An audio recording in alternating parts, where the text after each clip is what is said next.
Yeah, I heard it too. I heard him say maybe he should never have left office. I heard him say at his rally that he wouldn't mind people shooting at the reporters covering his rally, and I guess it's shocking.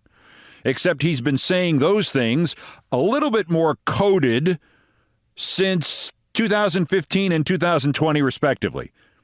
And he said the thing about shooting about Liz Cheney last Thursday night. And after all, he is going through what the shrinks call disinhibition at the rallies, where he loses all sense of what he should say in private, not public. And he talks about the size of Arnold Palmer's putter. And he tries to make a joke about his grabbing them Access Hollywood tape. Ha ha ha. And he simulates oral sex with the microphone. And yeah, back on Earth One, that's still all shocking.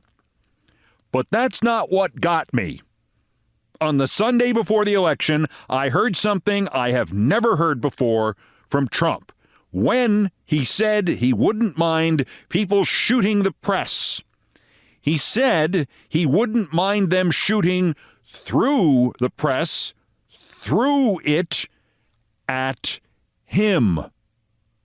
Shooting at him. Doesn't that sound kind of, what's the word? Suicidal? I have a piece of glass over here,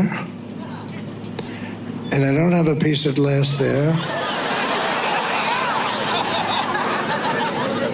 And I have this piece of glass here, but all we have really over here is the fake news, right?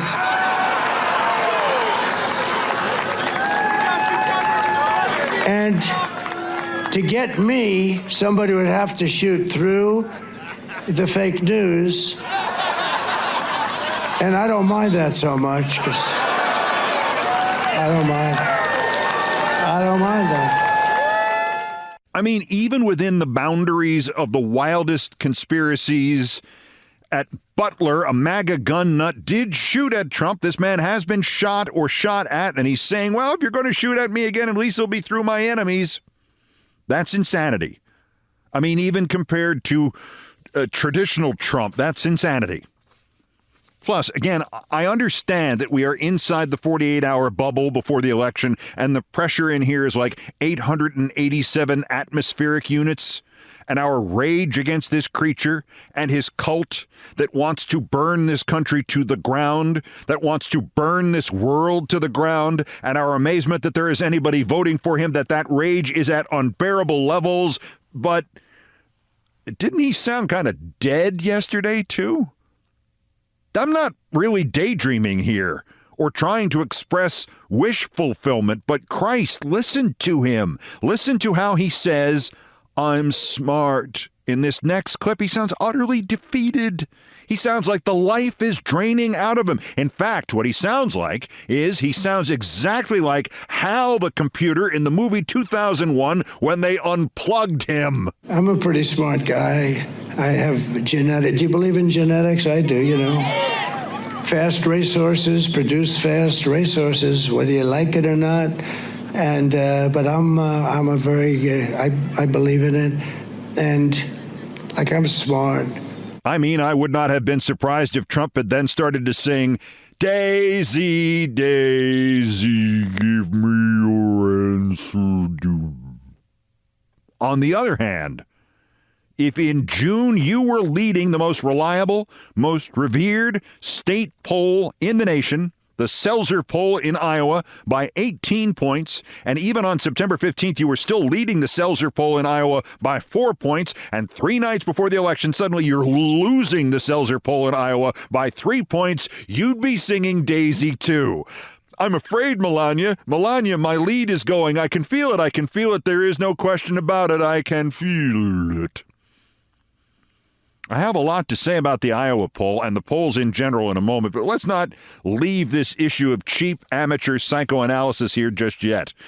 I mean, in the midst of these tons of pressure, we sometimes forget this. But if Trump does not win or does not stage an armed, violent revolution to regain power, he is going to jail. He is going to die there. And I don't know how many others in this campaign will go to jail. And I do not know what happens inside a brain that has lived 78 years inside a fantasy of his and his mother's creation and never truly been challenged by reality or merely by greater force, what happens to that brain when it must contend with the prospect that all of this could happen, or most likely will happen, or is happening right now according to Trump internal polling? Almost alone in prominent polling, the New York Times Siena poll has him alive in the swing states, tied in Michigan and Pennsylvania, ahead in Arizona, and his campaign promptly responded to that yesterday by issuing a statement accusing the Times of promulgating a, quote, voter suppression poll designed to dampen his voters' enthusiasm. The Times Siena poll is his best poll right now. So what's the translation of that? Well, they needed that poll from the Times to claim he's ahead in Michigan and Pennsylvania and everywhere else because clearly he's not. There are very bad things happening inside Trump world right now and inside Trump. I mean, like things that happen inside bridges when they collapse. I mean, late yesterday in Kinston, North Carolina, Trump told the crowd they had a great Republican Senate candidate there, David McCormick. David McCormick is the Senate candidate in Pennsylvania. I can't get past how he sounded yesterday. How his statement about the, quote, fake news, unquote, did indeed include a not at all hidden stochastic call for people to murder news reporters, but by shooting through them at him. You know the old joke about the circular firing squad? Even a madman would recognize that Trump has proposed something worse than a circular firing squad. He's proposed standing behind the guys the firing squad is aiming at. Even a madman would recognize that the odds would be pretty good that whatever happened to the reporters who were shot through, Trump would also get shot. I think this is going to be one of those episodes of this podcast in which I inundate you with pop culture references from 40 years ago, but here's a slightly more recent one, and it's probably one you don't know about. You may recall House of Cards, which was very entertaining until they abandoned the speed and intensity of the original British version with the late, great Ian Richardson and slowed down the series to a ratio of about 1 minute of show per 1 minute of real life. You know, next week in episode 897, see the president say. And of course, then there was the whole Evan K. AC Spay thing. But in the original book, this is the point, in the original book on which both the British and American series are based, and the book is not that great, actually, the British TV series is perfect.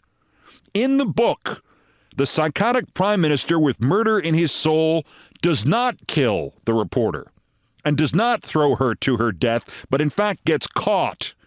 And the story ends with him jumping from a courtyard high atop the Houses of Parliament, but not before lighting himself on fire. I'm not sure what kind of betting odds you can get on that from Polymarket right now.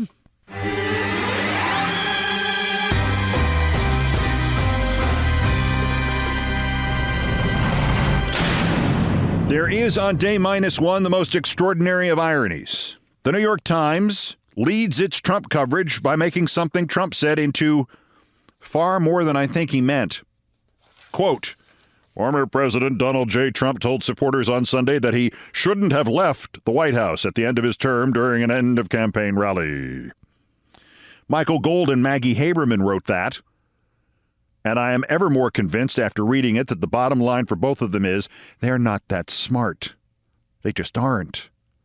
Yes, this is me defending what Trump said about how he shouldn't have left the White House when his term ended. This is me sane-washing Trump.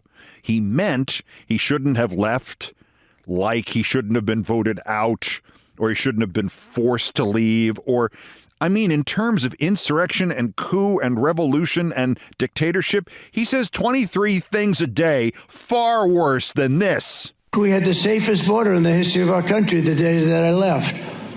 I shouldn't have left. I mean, honestly, because we did so well. But that goes into the New York Times for all time under the headline, Trump tells supporters he shouldn't have left the White House. And if you didn't hear or see that clip, you would never know there was any context to it whatsoever. So maybe this is the Times' attempt at a make good after a decade of adding context and caveats to Trump's madness that didn't exist and he didn't deserve. Oh, and CNN did it too. They wrote the article as well. Says he shouldn't have left the White House. So now it's official. That's what he said. Can't win them all, Don. So, to summarize, the Trump closing argument, as publicly perceived, is please shoot reporters even if that means shooting me. And I want to see Liz Cheney with 9 guns firing pointed at her face. And Puerto Rico is garbage.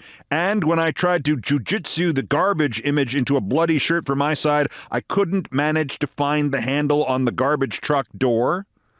And Arnold Palmer never had a short game. And watch as I fellate my microphone a week after I made a joke on this topic about Kamala Harris.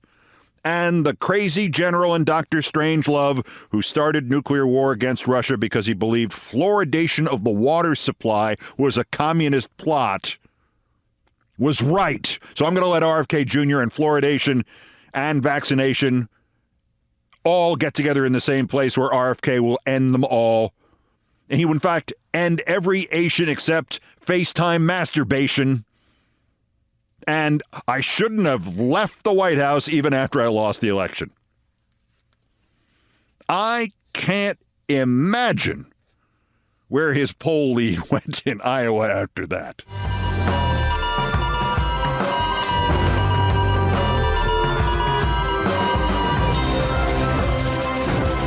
Okay, about the polls. Before we go back to the Iowa shocker, last polls from Pennsylvania, Muhlenberg College, Harris 49, Trump 47. Marist, also Harris by 2. Times Siena, tied. And they're angry about it. Ohio, Miami University poll, Trump is only up by 3.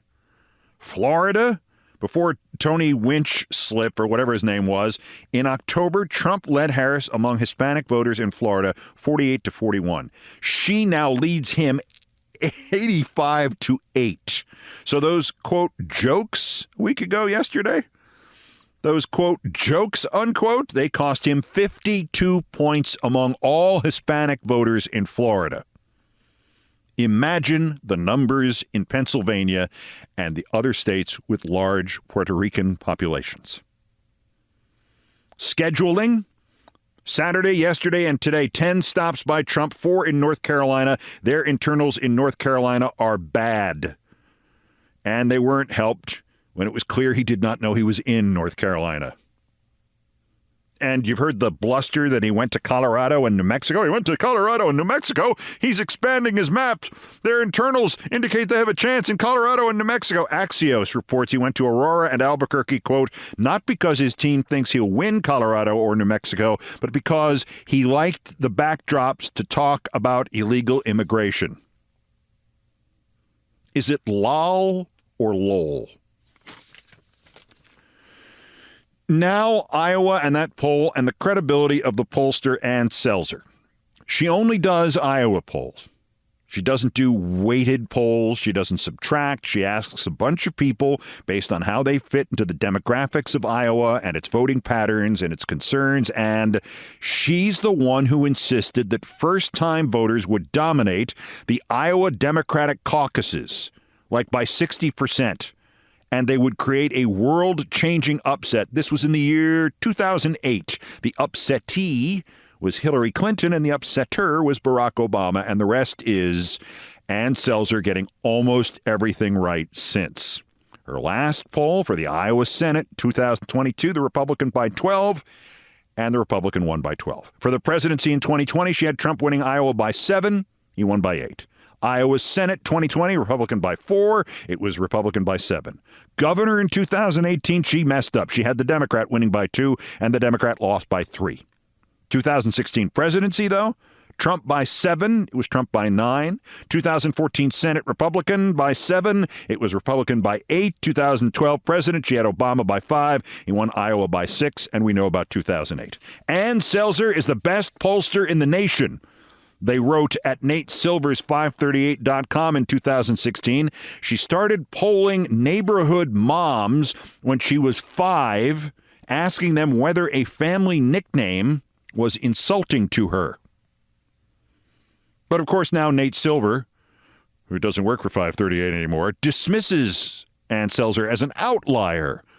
And other experts insist no swing state swings so dramatically in a presidential race in one cycle like she's now predicting in Iowa, even though, as I just mentioned, Obama won Iowa by 6 in 2012, and then Trump won it by 9 in 2016, which seems to me like a swing of 15 points in one cycle. Besides which, as always, it really is the interior numbers that matter most here. Selzer has Harris leading among women in perhaps the whitest, most Midwestern state we have by 20 points. That suggests an undercurrent of undying rage against the Roe v. Wade reversal and the Trump Handmaid's Tale campaign that we have not seen show up per se in any polling, only in every vote since the Supreme Court did what it did. She has found it and quantified it, and the number is 2-0. Politico then adds in most unpolitico fashion that the poll, quote, also shows voters 65 and older, a bloc that typically favors Republicans, breaking for Harris. That's particularly true among senior women, who the survey found supporting Harris by more than 2-1, compared to senior men who favor her by just 2 points. That jibes with the Harris campaign's internal research, which shows the VP continuing to make gains with women and inroads with seniors, according to a senior campaign official granted anonymity to discuss the private data. And it builds upon other positive signs Harris's team has seen at this late stage, that the split screen between Harris's focus and forward-looking closing message and Trump's discursive in-person appearances, which veer widely away from the disciplined message of his campaign's TV ads and the remarks loaded onto his teleprompters, is helping to drive late deciding voters to her side. She's talking about issues and how crazy he is, and he's saying, it's okay if you want to shoot me, but shoot those reporters first. I have been hearing this about what they have in the Harris campaign locked files since July, and I've been mentioning it since July, and I've been adding my own little mediocre analysis to it since late July. She's growing, he's shrinking. And Nate Silver can't handle that, because even though his old site said she was the best pollster in the nation, he's using all the new bells and whistles she won't use. He's saying Trump is a slight favorite. Listen to what he wrote, and listen for the new in-word in polling, herding. Releasing this poll took an incredible amount of guts because, let me state this as carefully as I can, if you had to play the odds, this time Selzer will probably be wrong. Harris's chances of winning Iowa nearly doubled in our model from 9% to 17% tonight, which isn't nothing. Polymarket shows a similar trend, moving from 6% to 18% after the survey. Polymarket is a wagering site run by a fascist. That, by the way, pays Nate Silver. Anyway, he continues, that still places Harris's odds at around 5-1 against. Not 5 feet from where I'm sitting, incidentally, is my framed copy of the 1948 Chicago Tribune. Dewey defeats Truman. The poll has a reasonable sample size, 808 likely voters. Still, the margin of error for the difference separating the candidates in a poll of that size is plus 6.6. That means, in theory, in 95 out of 100 cases, the real number should be somewhere between Trump, Nate Silver as Charlie Brown's teacher. Except he doesn't have a degree in that. There was also a second Iowa poll out tonight, he wrote Saturday, from Emerson College that showed Trump leading by exactly that 9-point margin from 2020. Emerson is a firm that does a lot of herding, so you ought to account for that. They virtually never publish a survey that defies the conventional wisdom. However, for what it's worth, their margin of error runs from Trump plus 15.7 to Trump plus 2.5. In other words, Nate is saying, that the Emerson poll is of no value, except he just said it was more important than the Seltzer poll. And he is so mad at Seltzer for not being part of the herd. Earlier this week, Nate Silver wrote about how dangerous herding was in polling. Herding, quote, took a lot of guts to publish this. In other words, pollsters are fixing their polls, writes Nate Silver, altering who is a likely voter in their own polls to change the results, suppressing their own polls. He's suggesting that Seltzer had the option to not publish this poll. I hate to use this verb, but faking their own polls to protect themselves, rather than to add to what we understand about what might be happening out there. Meaning their data could be dismissed in whole or in part, and all they're doing this for is the money. And if you are involved in covering the future of this nation and your only motive is money, F you. Do you think I do this for money? You think I ever did it for money? No, maybe initially I did it for money.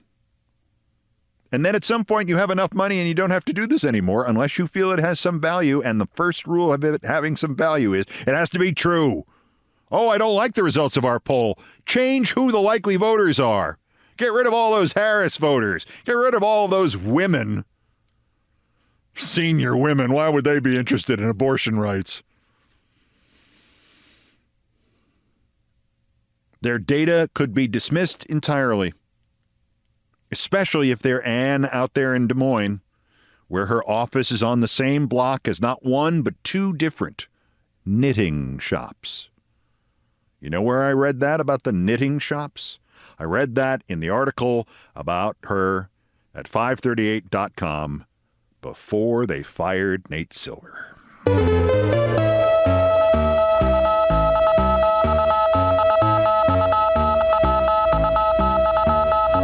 As I said, Pop Culture Overload podcast, because for the life of me, I do not know what there will be to put into tomorrow's episode. I may not even do one on Wednesday unless we have a landslide or something to talk about, or it might be 6 minutes long. I have no idea what there will be left to talk about.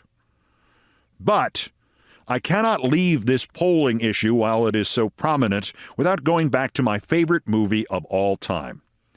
In Network, the dark and still disturbingly perfectly prescient view of the politics and news media of tomorrow as seen from what we thought were the dark and disturbing days of 1976. Ha ha ha ha! The Cronkite-type network newscaster goes nuts, announces suddenly that he's going to kill himself on the air, and of course the ratings go through the roof. Next thing you know, he has the top-rated show on television. And, of course, they dumb it down as much as possible. They expand it to 60 minutes. They call it the Network News Hour, like it was the Smothers Brothers Hour or the Ted Mack Amateur Hour. And they put in all these nightly familiar segments. One called Skeletons in the Closet with Miss Matahari. Celebrity Gossip. Like, half of what you hear or see on all news radio or TV today. Then it was laughable that anybody would even think to put that on television. There's Sybil the Soothsayer with her predictions for the future, like, every political pundit and every single goddamn sportscast on the continent, including your opportunity to bet on each prediction for the future these guys have just made. Then there's It's the MS Truth Department with Jim Webbing, a mixture of lawsuits and conspiracy theories. We don't have any of that in television news. And, of course, then the news anchor himself, Howard Beale, doesn't do any news anymore. He just goes on these endless political and sociological rants, and he tells people to flood the White House with telegrams, and then he passes out on the air. And, golly, has that happened? Anywhere has any of the newscasters just become commentators? Maybe I should leave this part of the subject alone. But as disturbing as any of these nightly segments on what we saw as a hyperbolic, impossible, prostituted future for television news was another nightly segment on the Network News Hour devoted to one of the most shunned, most unreliable, most avoided components of what was then the cheapest and cheaper forms of news. The segment was called Vox Populi, and there was no host for that. There was no Miss Matahari. There was no Jim Webbing. It was just a computer, a big computer. And it was spitting out every night something as impossible and sleazy and unnewsworthy as Skeletons in the Closet or Sybil the Soothsayer. And what it was spitting out was public opinion polls.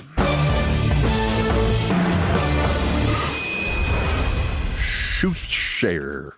Good evening, Tom Brokaw reporting. Also of interest here, I almost ran into him at the Animal Medical Center in New York. They said, Tom Brokaw's going to be here at 2 o'clock. I went, I'll be out by 1:59. Also of interest here, the definition of a pundit is to mock everybody who took position A instead of position B, having forgotten that same pundit had previously mocked everybody who took position B instead of position A. And now we know why Trump is still so pissed off that Biden dropped out. According to Tim Alberta in The Atlantic, Trump thought he had a perfect nickname for Joe Biden. A perfect, self-damning, totally not a confession about Trump nickname for Joe Biden. That's next. This is Countdown. This is Countdown with Keith Olbermann.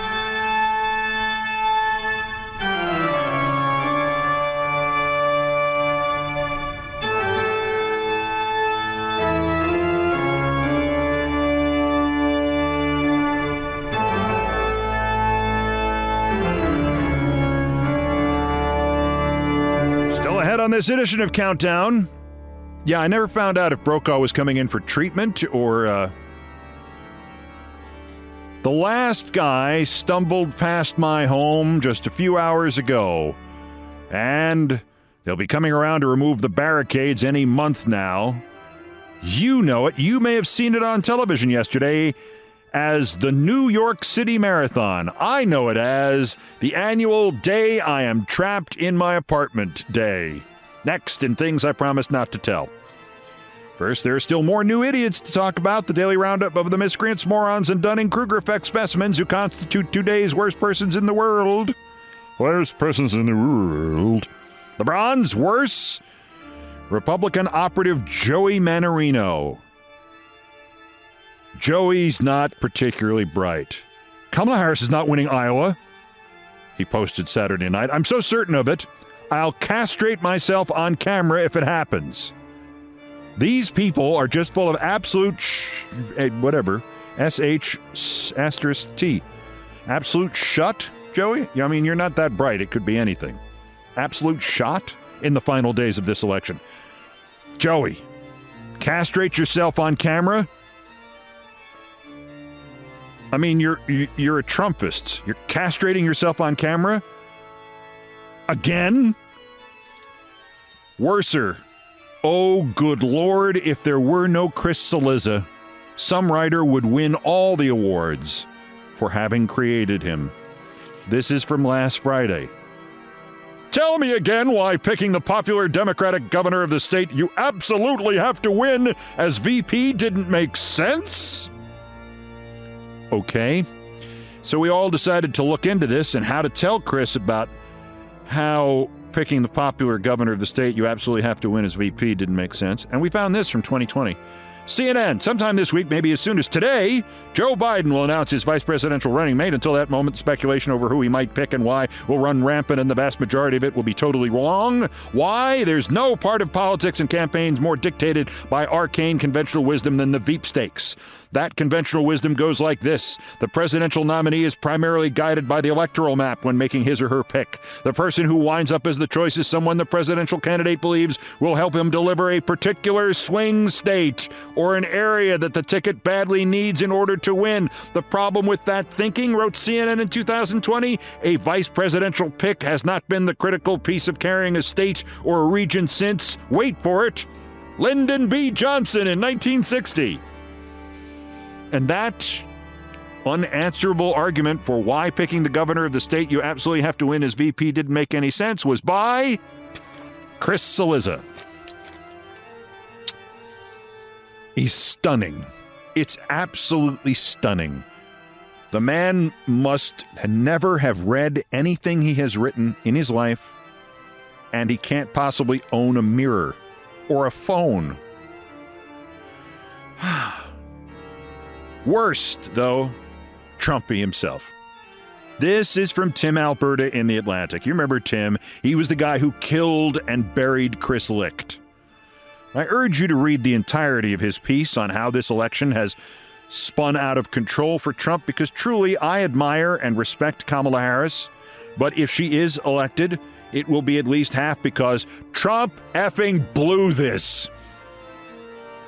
Maybe it was inevitable. Maybe the whole point is Trump is Trump. He could have been winning by 100 points and still could have blown it. But Tim Alberta, who buried Licht, I think he's now buried Trump. Let me just quote this, and I forgive you or ask for your forgiveness in advance, and forgive you too if you laugh, for some of the language in this. It's not mine, it's Trump's. Quote, at the end of June, in the afterglow of a debate performance that would ultimately prompt President Joe Biden to end his campaign for re-election, Tim Alberta writes, Donald Trump startled his aides by announcing that he'd come up with a new nickname for his opponent. Quote, the guy's a retard. He's retarded. I think that's what I'll start calling him, unquote.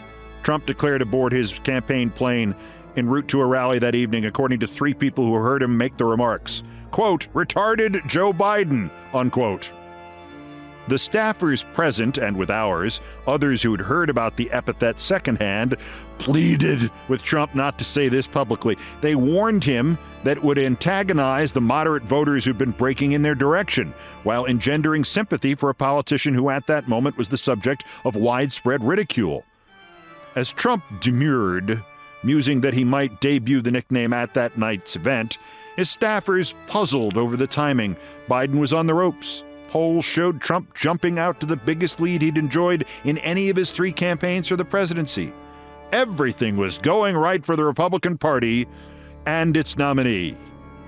Why would he jeopardize that for the sake of slinging a juvenile insult? Unquote. Well, Tim Alberta, I can answer your rhetorical question. 'Cause Trump's an asshole. And also because this is a reminder that sometimes the oldest cliches are the best one. Every Republican accusation is a confession. Donald Trump, today's worst person in the world!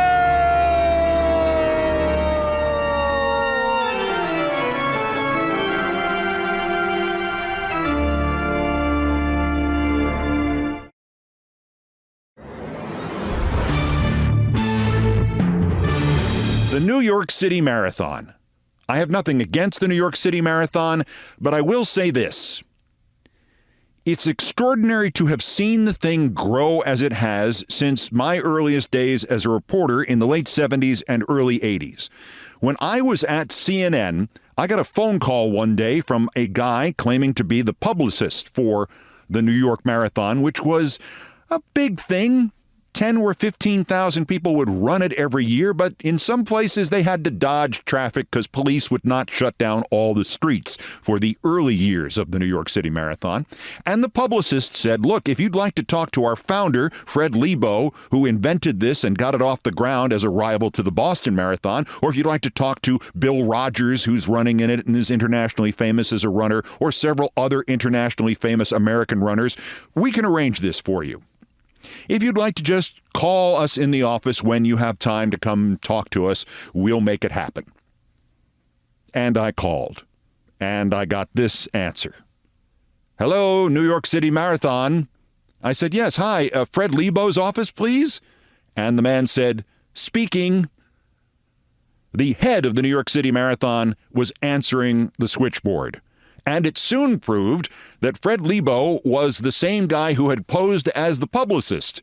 He was, in fact, the entirety of the management structure of the New York City Marathon as of 1982, I guess, the first time I would have covered the race.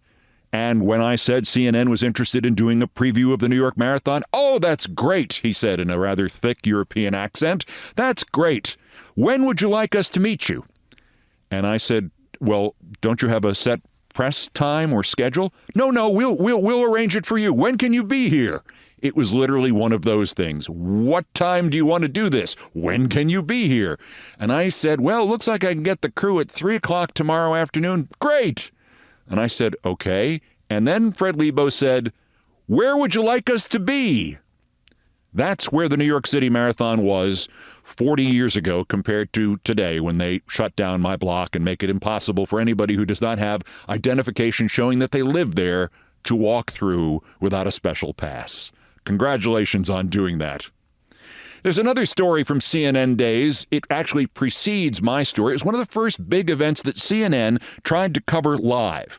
And again, now the rights to carry the New York Marathon on television live costs millions of dollars and are sold exclusively to whoever. I can't imagine anybody actually watching people run as a sporting event, but there it is. Certainly not in a marathon format. It takes a little long. But in those days, if you wanted to put the New York City Marathon on television, all you had to do was point a camera at it. And so the CNN idea was, let's get the start of the marathon from the Verrazano Narrows Bridge. Let's put it on live, and let's actually try to do something that has never been done before. Let's move our truck and show not just the start of the marathon, but we'll be several hundred yards ahead of the front runners, and we'll show that marathon live for 45 seconds or a minute until our signal gives way, until we are no longer able to be live. That was the thinking. So they did this and were surprised, and I'm sure this was 1980, right after CNN signed on, and sure enough, they drove the truck and pointed the camera outside the back window, and they got the start of the marathon and the gun going off and this scene of people running towards the truck, and then suddenly the signal was lost, and there was this sound heard before the signal was lost. Oh, and that was it. What had happened was, in those days, to do a live signal from a moving truck, you couldn't just stick up a little antenna, which you can do now. You had to have a whole, essentially, arm sticking up, a 6-foot-tall mast that had to stick up above the truck. Like, well, you know when the electricity company comes to repair your downed power lines? One of those things. It didn't have a cage at the top of it for somebody to stand in, but it would have supported somebody easily. A 6-foot-tall, probably 1 or 2 foot diameter mast. And they were driving along the Verrazano Narrows Bridge with it and didn't realize that there were low-lying overpasses on the Verrazano Narrows Bridge for maintenance and painting and whatnot. And sure enough, they drove right into one, and the damn thing snapped in half. For many years thereafter, Mary Alice Williams, who was the main CNN anchor in New York and also the vice president of the company and also the bureau chief of CNN in New York, had framed on her wall what looked to be something left over from a drain at somebody's house. It was a bent piece of metal with a damage mark in the middle. She had it framed on her wall. And I once asked her what it was, and that's how I know this story, because what it was the CNN live truck mast that got snapped in half while they were covering the 1980 New York City Marathon live. The New York Marathon, of course, was also the home of Rosie Ruiz, who later claimed to have been the winner of the Boston Marathon. She'd gotten into the Boston Marathon by claiming she had run in the New York City Marathon, and then it turned out in both races, the reason she had done so well when she was not internationally known nor ranked nor known to have run a race in less than 3 hours, Rosie Ruiz, in both the New York City Marathon and the Boston Marathon of the 80s, solved the problem that faces so many, many runners. Those dead spots, when you hit the so-called wall. She got around the wall by traveling part of the route via subway. In fact, she met up, unintentionally obviously, with one of the reporters who covered her as she was being given the laurels for winning one of the marathons. And one of the reporters said, wait a minute, I saw that woman on the subway on my way over here. And that's how the whole Rosie Ruiz story unraveled. Later efforts to promote the New York Marathon introduced me to a man I have mentioned here before, Abel Kiviat. Abel Kiviat was one of the top milers in American track and field in the early years of the 20th century. I mean 1910. He was a guy from Queens with a remarkable accent, and his 90th birthday coincided with a day they wanted to publicize the New York Marathon. So the publicity for this was at the Guggenheim Museum, which was only half as old as Abel was. And Abel came down and talked with his remarkable Queens accent, and he was telling us stories about how he won a race in Waltham, Massachusetts in 1910, and he still had the clock that they gave him, the watch they gave him for winning the race. And he said, runs a damn sight better than I do.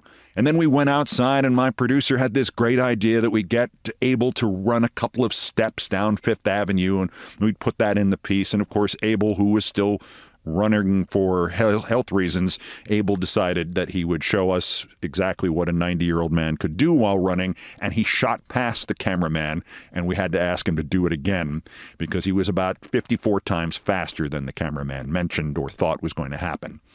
And Abel Kiviat, the most interesting part of this, and I wish I had gone even into more detail with him than I did back in those days in 1982 when I got to interview him, Abel Kiviat revealed he had been Jim Thorpe's roommate at the 1912 Olympics. I've told the story in great depth, and I won't do so here, but he said basically that Jim Thorpe could do anything you could do better than you could do it, and all he needed was to watch you do it 2 or 3 times. He said literally he could take that microphone out of your hands, and a couple of days from now, he'd be better at it than you would be. And I said, well, I don't doubt that, but give me a better example of it. And he told the story of how one night all of the English and the American athletes were trying to jump up and touch the bottom prong of a chandelier, or as he said it, very endearingly, just like both of my Bronx, New York grandparents, the chandelier, the bottom of the chandelier. He said they were all having a nice time on board the ship in which they lived at the 1912 Olympics, and Thorpe was out drinking on the town somewhere back on the mainland, and he came out on a boat and back to their boat that they were occupying, the ship they were all living on. And all night, all of the great athletes of the world, including all the high jumpers, tried to reach up and grab the bottom of this chandelier, just touch it. And now there was a pool of perhaps several $100s, sitting in a hat on the floor. Thorpe, he says, staggers in, looks up at the scene and goes, "What's going on, fellas?" They explain it to him, and he goes, "Oh, okay." He takes off his jacket. He does not take off his vest. He unbuttons it and simply steps back 3 steps, and as Abel described it, he doesn't even do a run and start. He just reaches up and grabs the bottom piece of the chandelier and hangs on to it, and we think the whole damn thing's coming down on top of us. He lets go after a few seconds, and in one sweeping gesture, he reaches down, takes the hat, turns it over, grabs all the bills as they fall, stuffs them in his pocket, puts his own hat back on his head, and says, "Have a good night, gentlemen." That was who Jim Thorpe was. All right, so that's the New York Marathon. And if I think of the New York Marathon, I necessarily think of the Los Angeles Marathon, which started when I was a sportscaster in L.A., and I was working for the radio station that somehow got the rights. I suspect we were paid to do this, got the rights to do radio play-by-play of a marathon. Now think about this once. In high school, I once tried to do radio play-by-play of a swim meet, which is really problematic if you lose your indications of who is in which lane because the swimmers go underwater. But try to do 8 or 10 hours of live coverage of a marathon on a news radio station. That's what we did. And since I was the sportscaster, they made me co-anchor with the lead newscaster, and we set up in front of a gas station. That's what it was, a gas station near the start line of the Los Angeles Marathon, right next to the Coliseum in downtown L.A., and at just the beginning of the race, 2 minutes beforehand, they said, "By the way, we want you, Keith, we want you to do the play-by-play of the race starting." And I said, "From where?" They said, "From right here." And I said, I can't even see the starting line from here. We're going to see them all run past us, but we're, 1,000 yards from the start of the race. I mean, I can see them all down there. What do you want me to say?" And they said, "Okay, no, we've thought of that. We have a solution to it." And one of the engineers produced for me to stand on a folding metal chair. that lifted me 2.5 feet off the ground. And by the way, wasn't even steady. And they said, call it from there. And I did not have the heart to tell my producers at KNX Radio in Los Angeles that I couldn't see a damn thing. I just made it up as we went along. But for the next year's race, they had thought about this and remembered the problem that it represented. So they got a wireless mic and they gave it to me. And they said, about 10 minutes before the race is supposed to start, we want you to go out onto that island that is on the other side of the intersection where the marathon starts. So you'll be 30 yards away from the marathon start line. You'll be facing it. And then we will throw it out to you in 30 or 40 seconds before the gun goes off, and you can describe what that looks like. And I can describe what it looks like because I have had this nightmare once a month since the first time we did this in, I think, 1987, with me out in the island 20 or 30 yards away from the front line of the LA Marathon, which was at that point maybe 18 or 20,000 people. A gun goes off, you are standing by yourself, you are 3 inches off the pavement, and suddenly 18 or 20,000 people start running at high speed directly towards you. Think about that one for a while, and you can understand some of the problems that I have had in my life and my career ever since. Persecution problems? Paranoia? If you want them, go stand in front of the traffic island 20, 30 yards in front of a marathon starting and let 18,000 people run at you. Even if you were normal to begin with, and I'm making no claims about that, that will change you in a hurry. Marathons I Have Survived by Keith Olbermann. Things I promised not to tell.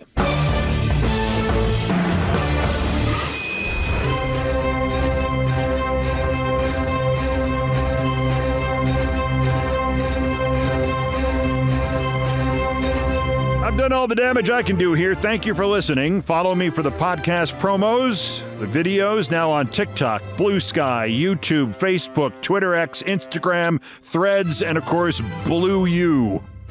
I believe that's the name of Trump's social media platform, isn't it? Please send this podcast to somebody who does not know they need to listen, but should. I'll try to come up with something for tomorrow and Wednesday. There are no guarantees, but 200,000 people listened and watched Fridays. So I got to do something, I suppose. Brian Ray and John Philip Chanel, the musical directors of Countdown, have arranged, produced, and performed most of our music. Mr. Chanel was on orchestration and keyboards, Mr. Ray on guitars, bass, and drums. It was produced by TKO Brothers. Our satirical and pithy musical comments are by the best baseball stadium organist ever, Nancy Faust. The sports music is the Olbermann theme from ESPN2, written by Mitch Warren Davis, courtesy of ESPN Inc. Other music arranged and performed by the group No Horns Allowed. My announcer today was my friend John Dean. Everything else was pretty much my fault. The podcast was produced by, in studio, Kit. That's Countdown for today. One day until the 2024 presidential election. I'm sure it will be fine. And the 1,399th day since convicted felon, dissociative fugue J. Trump got away with his first attempted coup against the democratically elected government of the United States. Use your vote. Use the mental health system. Use presidential immunity, Mr. Biden, to keep him from doing this again, while we still have a chance to stop the mother, etc. The next scheduled countdown is tomorrow. Bulletins as the news requires. Till then, I'm Keith Olbermann. Good morning, good afternoon, good night, and good luck.